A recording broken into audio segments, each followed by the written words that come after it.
Hello and welcome. I'm Leigh-Ann Gerrans and you're watching W News, broadcasting live from the Al Arabiya studios. These are our top stories.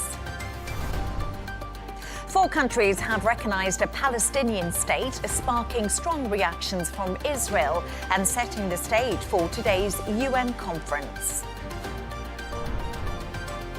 Meanwhile, Trump calls Charlie Kirk a martyr and praises his legacy at a packed Arizona memorial as his widow shares a message of forgiveness. And Trump's $100 H-1B visa fee sparks panic for Indian tech workers and sends IT stocks tumbling.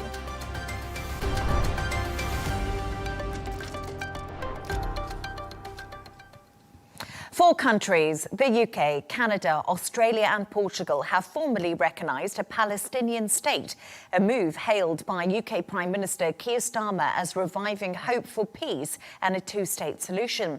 Israel's Prime Minister Benjamin Netanyahu strongly rejected the move, calling it a reward for terror. Today, France and Belgium are expected to follow suit at a UN conference co-hosted by French President Emmanuel Macron and Saudi Arabia's Crown Prince Mohammed bin Salman.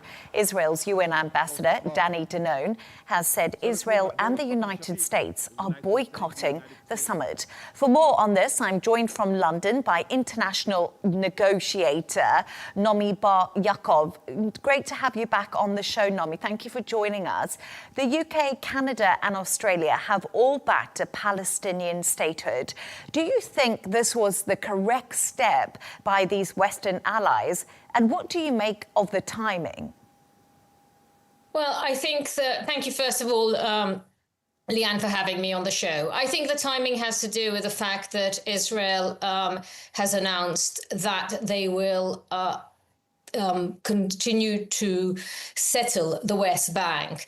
And they've approved a program called the E1 that will absolutely sever the West Bank. And basically, it's the sort of last nail in the coffin of a Palestinian state. So the timing has a lot to do with preventing the de facto annexation of the West Bank and Gaza. The same goes for Gaza. I mean, Gaza is even worse in the sense that Israel occupies the Strip and waging a war there, and the number of dead and wounded and buried under the rubble, as well as the hunger, malnourishment, disease spreading, is just beyond words. So I think the timing has an awful lot to do with the fact that a certain ultimatum was given, certainly by Sir Keir Starmer, the UK Prime Minister, asking for a ceasefire and a halt of settlement. And there's no ceasefire and no halt of settlements. On the contrary, Israel went in to invade Gaza City, inhabited by over 1 million Gazans,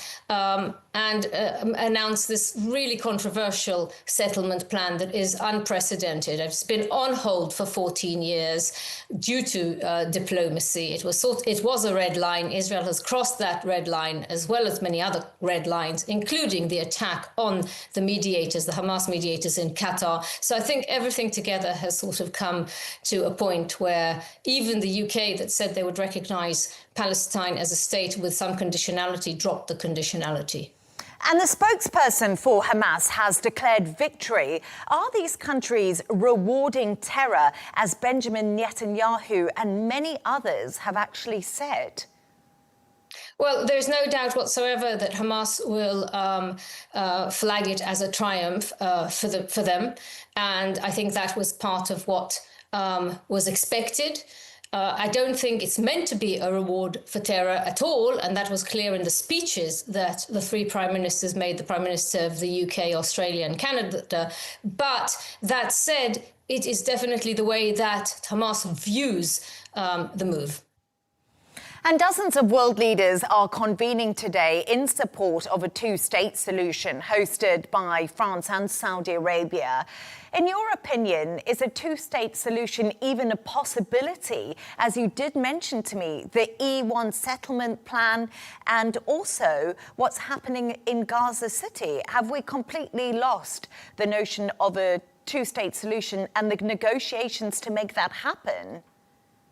Well, I think it's not just the E1. I think the settlements have been expanding. E1, as I said, is the sort of nail in the coffin of a state. It's really just so controversial and severs it. But if you go to the West Bank, every single Palestinian village and town are surrounded by barbed wire. That is in addition to the separation wall, which also is like a snake. So already the West Bank is not looking particularly like contiguous Palestinian territory, with areas A, B, and C under the Oslo Accords.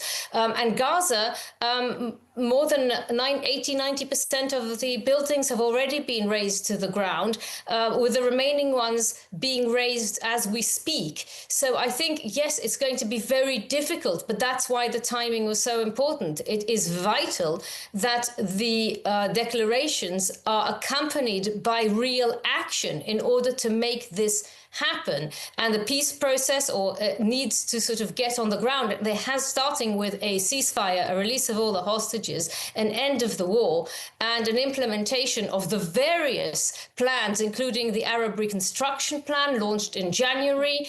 There's a European plan, there's a new US plan that the Atlantic Council was a part of.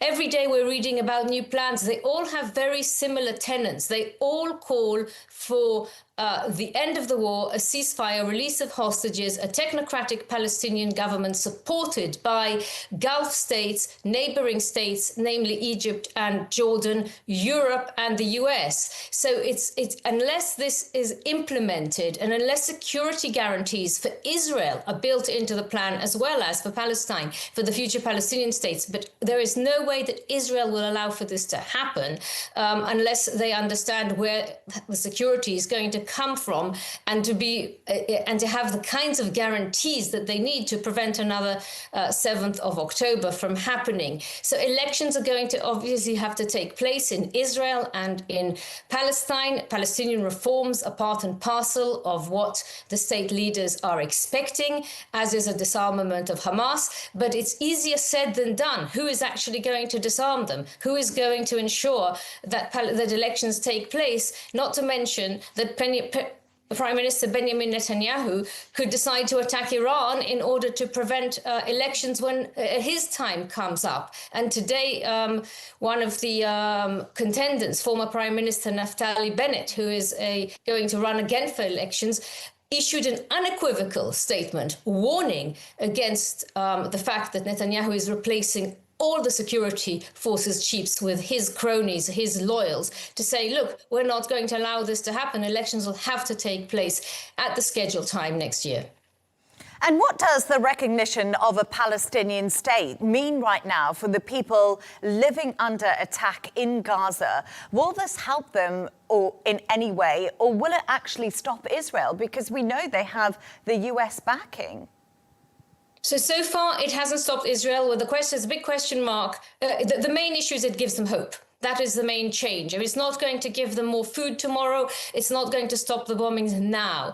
Everything hinges on the meeting that Israeli Prime Minister Benjamin Netanyahu is going to have with US President Donald Trump later this week. So far, President Trump has prevented Israel, Netanyahu, from annexing the West Bank. There were calls within his government. His more extreme ministers, he's also very extreme himself, said that they would immediately upon the statements of recognition, annex the West Bank and Gaza. That hasn't happened, and it's not going to happen. And I very much doubt that it will happen, certainly not before the meeting with Trump. And I assume that Trump will draw a line under this, because I think he realizes that the agreement, the Abraham Accord with the United Arab Emirates, is at stake. The UAE has stated loud and clear that if Israel annexes part of the West Bank, they will withdraw from the peace agreement, known also as part of the Abraham Accords, which of course is the greatest source of pride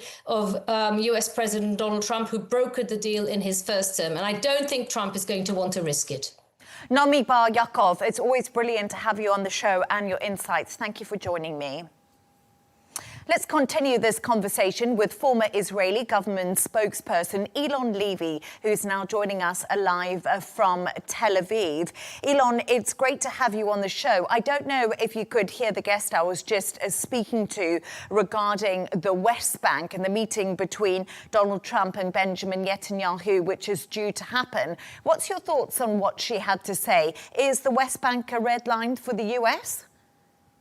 Yeah, I think your previous guest was absolutely right. Hamas sees this decision to recognize a Palestinian state that does not exist as a reward. But that's a point we really need to linger on, because it means Hamas feels vindicated by its decision to launch war nearly 2 years ago. Hamas believes that that decision has paid off. Hamas believes that everything that has happened in the Gaza Strip has been worth it to advance international recognition. And that means that we are going to see more barbaric atrocities and more terrorism from Hamas, because the UK, Canada, and Australia are telling Hamas terrorism works at exactly the moment that we needed international pressure on Hamas to agree to end the war by freeing the hostages and laying down its arms.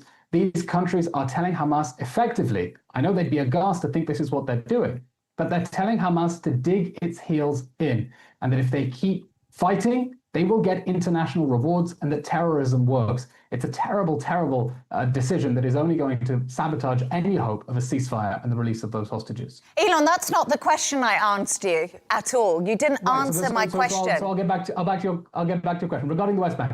Prime Minister Netanyahu has said that Israel's countermeasures will wait until after he comes back from the UN General Assembly. And there is pressure in Israel to announce the application of Israeli law to areas of Judea and Samaria, what you call the West Bank.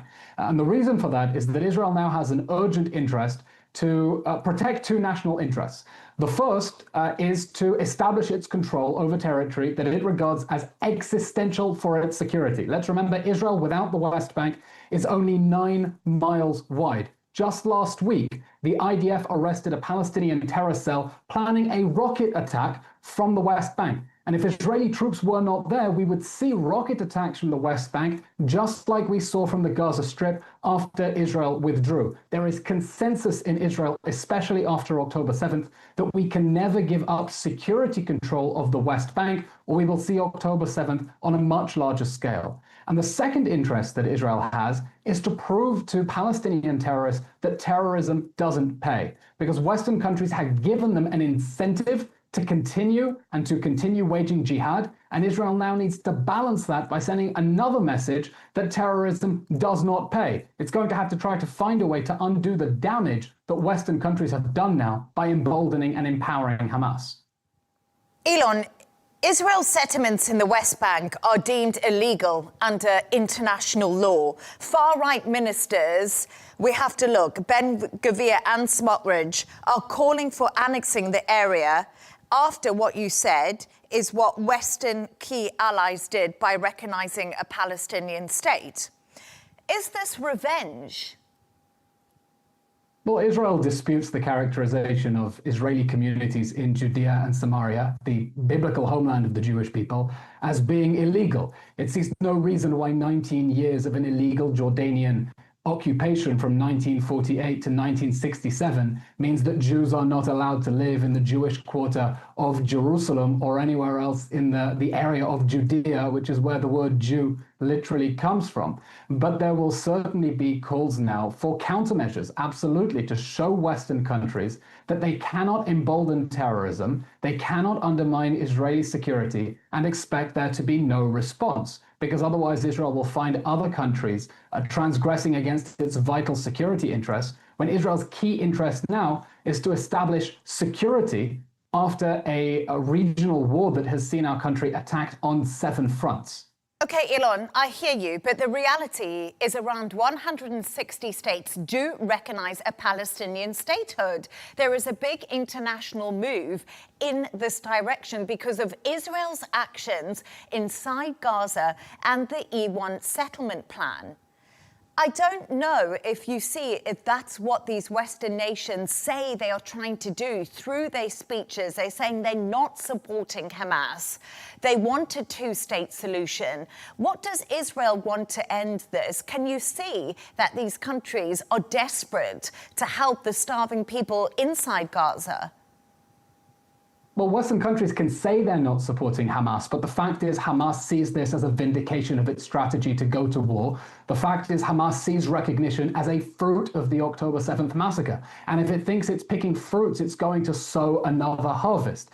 Keir Starmer said this decision means that Hamas can have no role in the government of a Palestinian state. I have no idea how he would jump to that conclusion when the fact is that Hamas is not only the most popular political actor in Palestinian society, its support has more than doubled since the October 7th massacre because it is seen as delivering rewards. So Western countries, I'm sure, will be aghast to think that they're supporting terrorism, but in practice, they are emboldening and empowering Hamas. Now, the Israeli people want peace. We've had enough of war. This is the longest war in Israel's history. But peace is not going to come by making concessions that endanger Israeli security. It's not going to come by vindicating Hamas's decision to go to war. Peace will come through the total destruction of Hamas in Gaza, the demilitarization of Gaza, and the de-radicalization of Palestinian society. So the jihadi ideology that many people celebrated October 7th has no place. But for that to happen, it has to be clear that Hamas has lost the war it declared on October 7th,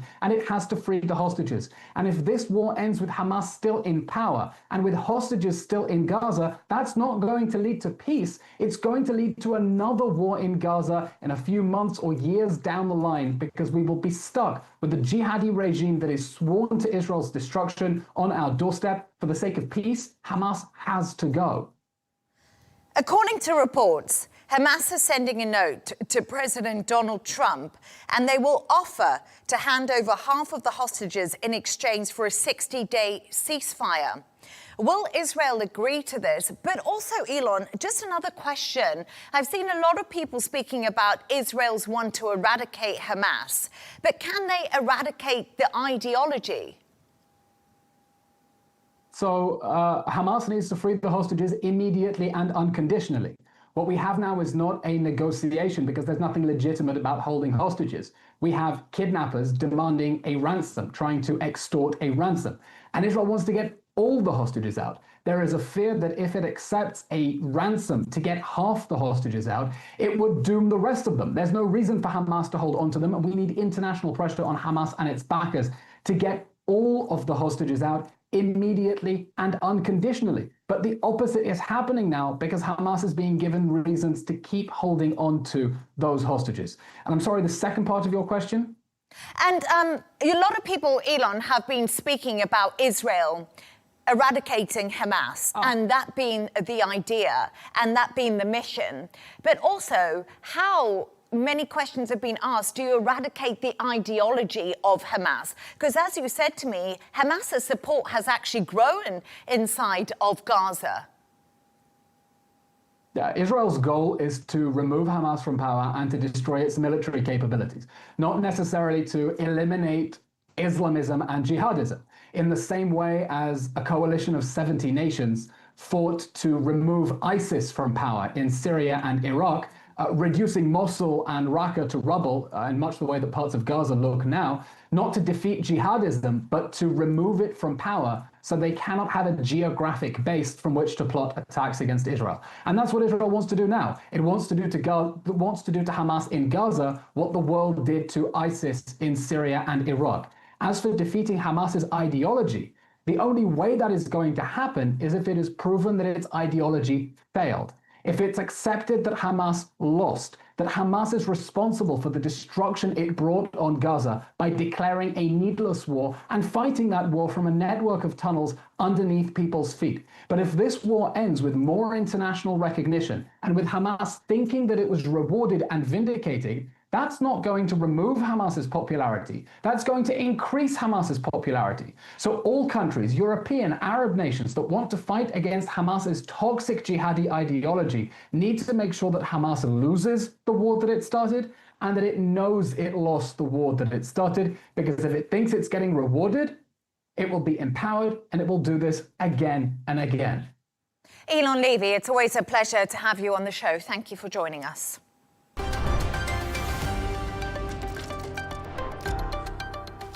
US President Donald Trump hailed conservative activist Charlie Kirk as a great American hero and a martyr at a packed memorial service in Arizona. Tens of thousands gathered to honor Kirk, who was shot dead on September the 10th, and speakers praised his political activism and also his faith. Trump's remarks, at times combative, contrasted with Kirk's widow, Erica, who forgave her husband's alleged killer. Take a listen to what President Trump had to say. In that private moment on his dying day, we find everything we need to know about who Charlie Kirk truly was. He was a missionary with a noble spirit and a great, great purpose. He did not hate his opponents. He wanted the best for them. That's where I disagreed with Charlie. I hate my opponent, and I don't want the best for them. I'm sorry. For more on this, I'm joined from Arizona by Erol Markoc, spokesperson for Republican Overseas. Erol, it's a pleasure to have you on the show. Thank you so much for joining us. The memorial of Charlie Kirk drew tens of thousands of mourners to Arizona yesterday. You were there to pay your respects. Can you describe what the atmosphere was like? Yes, it was beyond anything I've ever experienced in politics, in religion, or in just social engineering and grouping. It was a Trump rally mixed with the Holy Spirit, people from around the world, from different walks of life, all who had converged there. Many people had personal anecdotes or events that had brought them there. And it was just an atmosphere of love. And as you had touched on, Erica Kirk's forgiveness of the killer. It was tremendous. On a personal note, Charlie introduced me to my fiance 6 years ago, and we're getting married in December. We went down to the memorial to deliver his invitation there, and obviously not the best circumstances for that, but we saw people there praying for the soul of the assassin. So I want to just stress to anybody watching this that this was a gigantic festival of love, true love. You had the entire administration of the U.S. government there. Effectively, the U.S. government put everything on pause for 24 hours to honor Charlie Kirk and his work that he's done through college activism, and now as he became a young man, is in great part why we have a President Trump today and why we have Republican leadership in the House and Senate. And so, to put a very tight word on it, I would say it was the biggest celebration of love I have ever seen in my life.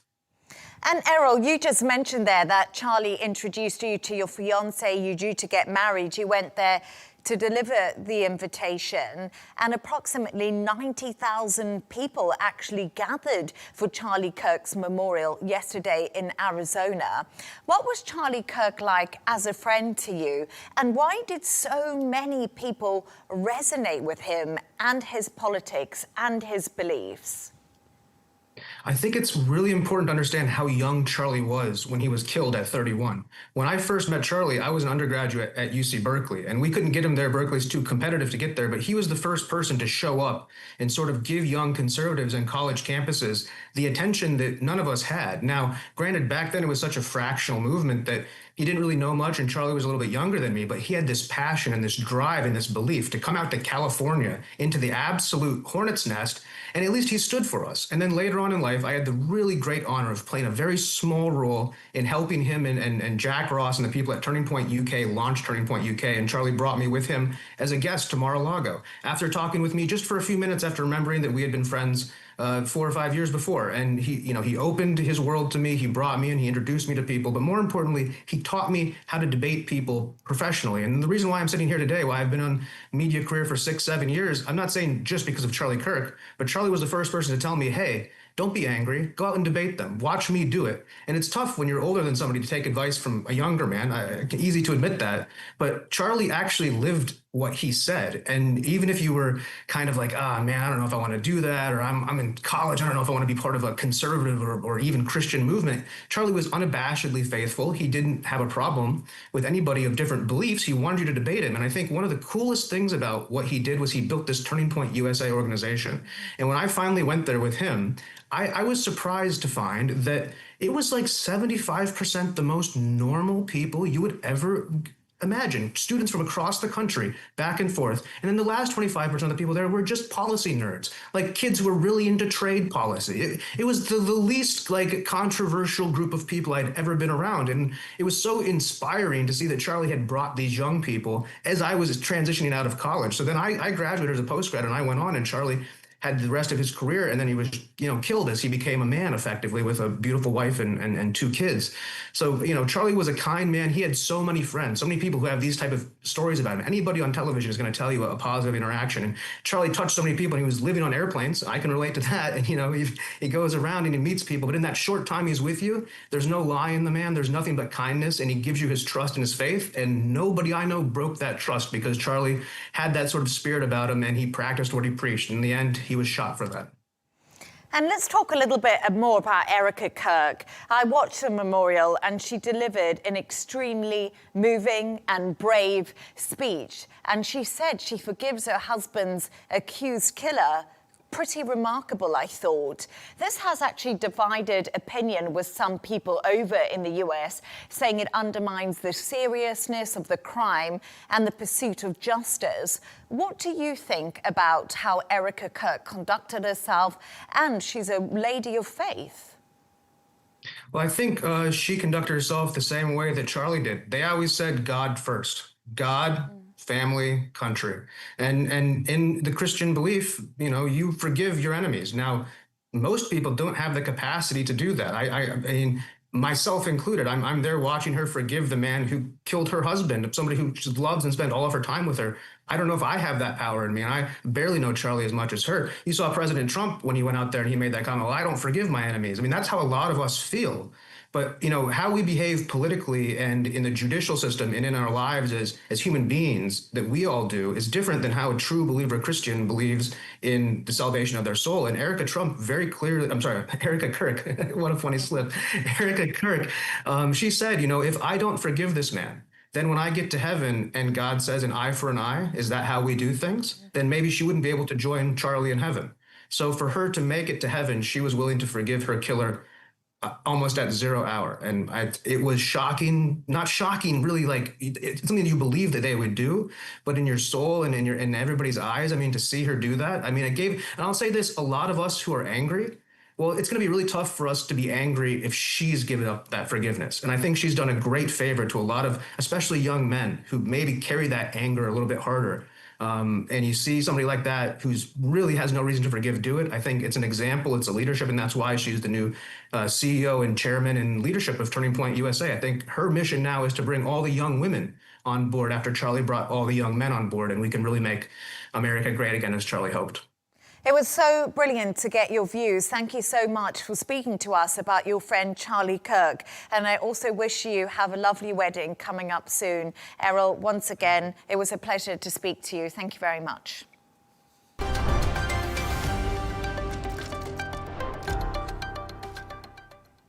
A wave of panic has hit Indian tech communities after US President Donald Trump announced a $100,000 fee for H-1B visas, sparking confusion among skilled workers and companies reliant on the very program. India slammed the move, warning of humanitarian consequences, and said Washington is afraid of our talent. Meanwhile, shares of major Indian IT firms tumbled as companies face higher costs and uncertainty over sending staff to the US. For more on this, I'm joined from Washington, D.C. by Daniel DiMartino, fellow at the Manhattan Institute. Daniel, it's a pleasure to have you on the show. Thank you so much for joining us this evening. Can I just start by asking, what is an H-1B visa, and why has Donald Trump's decision to increase the amount companies pay for one caused such an outcry? Yeah, the H-1B visa is the main college-educated immigrant visa, meaning it's the main pathway for foreigners who want to come and live in the United States to apply for and be sponsored by a company that is here. Only about 85,000 are allowed per year to come to the United States for-profit companies because the demand is so high in the hundreds of thousands. There's a lottery every year for these slots. And so there has been a lot of debates for really over a decade how the lottery is really not meeting the demands of the economy because it's random. So a lot of low-wage firms get it, in addition to high-wage firms too. So the panic was caused because the executive order came out of nowhere. There was a lot of confusion over whether it would impact people who currently hold a visa, not just future recipients, and whether they would be prohibited from coming back to the United States. So a lot of people rushed to the airport. So that's the matter at hand right now. And actually, will the new fee of $100,000 per application only apply to applicants, or does it also apply to renewals? Because there seems to be some confusion surrounding this. We've heard conflicting reports from the Trump administration itself. Yeah, the executive order was, in my opinion, really badly written for what they now finally have clarified they intend to do. The $100,000 fee does not apply to renewals or extensions or people who are inside the country. Really, even if they tried to apply it as they wish to new visa, H-1B visa applications, they're going to have a really hard time for people who are already in the country, because the U.S. Immigration and Nationality Act is very clear that you cannot just create a $100,000 fee for people who are in the country. Now, the State Department may get away with a travel ban for people who are outside the country who have not been issued visas, on telling them they can't come unless they pay this amount. But for most of the people who get the H-1B visa who are international students, there's probably going to be a lawsuit that's going to strike down the $100,000 fee for people inside the country. And Daniel, which companies and countries will most be affected by this very change that we're seeing? Will it be Indian companies who were the biggest beneficiary to this visa for many years? Well, actually, the biggest requester and employer of H-1B visas in the United States right now is Amazon. It's also Intel. It's also many other, Oracle. It's also many other really AI-focused tech companies in America. But the other big beneficiary, you're right, is these Indian outsourcing firms that do pay generally lower wages than Amazon or, say, perhaps Goldman Sachs and other financial companies. The other big hit is going to come for the healthcare sector, which is the largest sector, as well as education, that employs H-1B immigrants in addition to tech. You see, there's a lot of rural hospitals in America that depend on doctors that win the H-1B lottery or are even exempt from the lottery because they're nonprofit organizations. And so very few American doctors ever want to practice in those areas. And if you cut off that flow, those small towns are not going to have doctors.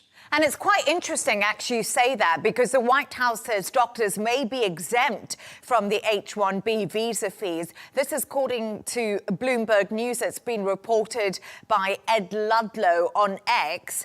And I wonder if we're going to see more of this, Daniel, some rollback to that executive order that was written. Well, it would make a lot of sense because as they rolled it out, a lot of people told them the negative consequences that it would have because they really had no input from the public doing this. This would usually be done through rulemaking, not through an executive order out of nowhere on a Friday night. The big issue, though, is that all of this could be solved if Congress simply passed a law saying that the H-1B visa won't be a lottery anymore. Companies will either have to bid on the market for the visa, or we will just select the highest wage applicants, which would be my preference. Otherwise, what you're going to do is you're just going to encourage companies that are not going to want to pay the $100,000 to open a subsidiary in Canada, to open even a subsidiary in India, and then try to transfer those workers to America through another visa called the L1. They're going to be able to trick the system, or they're just going to create jobs abroad. And that's obviously not the goal of the U.S. immigration system. And India has slammed the move, warning of humanitarian consequences. But Daniel, what are the real-life repercussions of this decision by the Trump administration when it comes to the H-1B visa? Well, I don't think that the U.S. government should be concerned of the humanitarian consequences in India of their own immigration policy. The goal of U.S. immigration policy should be to put the U.S. national interest first. My concern with the limitations on H-1B visas is that the evidence is very clear that they help companies innovate, that they help companies grow. We wouldn't have Silicon Valley today if we didn't have an H-1B visa since the 90s, because so many people, including Elon Musk, including Jensen Huang, the CEO of NVIDIA, even Melania Trump, the First Lady of the United States, came to America on H-1B visas. America will be a much different, poorer, and probably worse country without this immigration pathway, which is not perfect, as I mentioned, but the consequences would be dire for innovation in the long run if this program were to stop existing. Daniel D. Martino, it's been brilliant to have your analysis on the show. Thank you for joining us.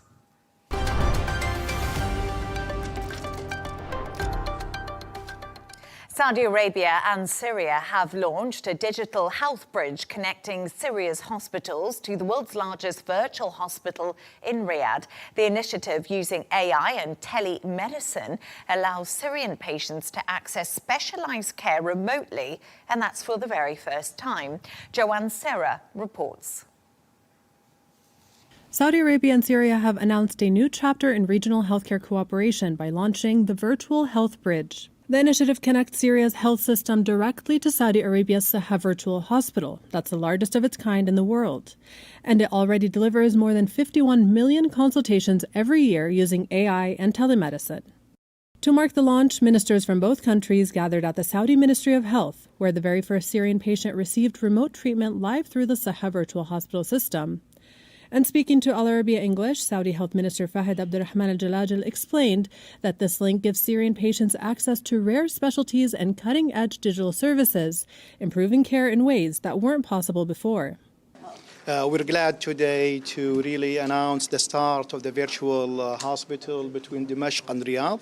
We were glad today to see between Dimashq and Riyadh multiple consultants really consulting around one case, and we're happy that the virtual hospital will extend the cooperation in multiple disciplines. I was really happy to see His Excellency and the Minister of ICT in Syria both joining forces in establishing a better services and really linking the digital link between the two hospitals. This link will open multiple consultation between workforce in Syria and workforce in Saudi around different cases. All the subspecialty in Saudi is in the hands of our health minister in Syria. Any subspecialty requested from King Faisal, King Fahad, King Abdulaziz will be available through that link. So we'll be adding more disciplines into this care, and we're extending from a single hospital currently in Dimashq to multiple hospitals, inshallah. The two sides also signed a memorandum of understanding to strengthen Syria's healthcare system. The agreement focuses on digital health, AI-driven treatment, and crisis management, aiming to make services more resilient and sustainable. Looking ahead, the minister said this partnership is only the beginning as Saudi Arabia plans to expand digital health cooperation, build technical capacity, and share expertise, with Syria now seen as a key partner in this vision for regional healthcare resilience. For now, this digital link is seen as the foundation of a long-term collaboration. Joanne Serra, Arabiya English.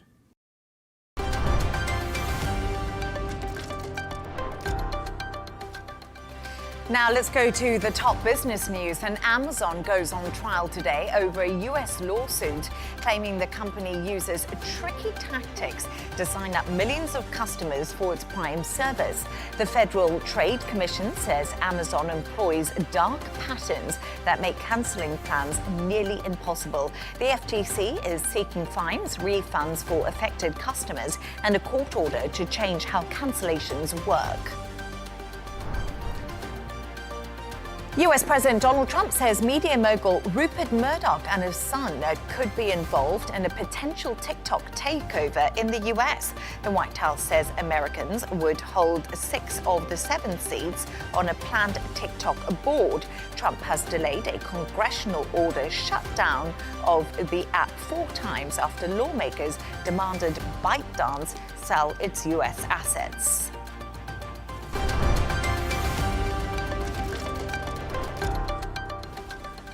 A reminder of our top stories. 4 countries have recognized a Palestinian state, sparking strong reactions from Israel and setting the stage for today's UN conference.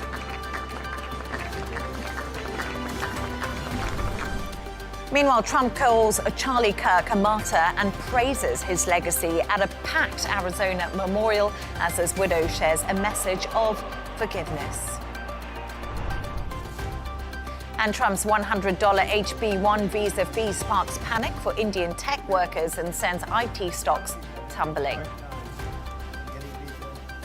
And that's all from us on W News. Don't forget to subscribe to our YouTube channel and also follow us on X. The rail deal with Tom Burgess-Watson will be coming up next. Plus, of course, we'll be back in a couple of hours' time with W News Extra. Goodbye and thank you.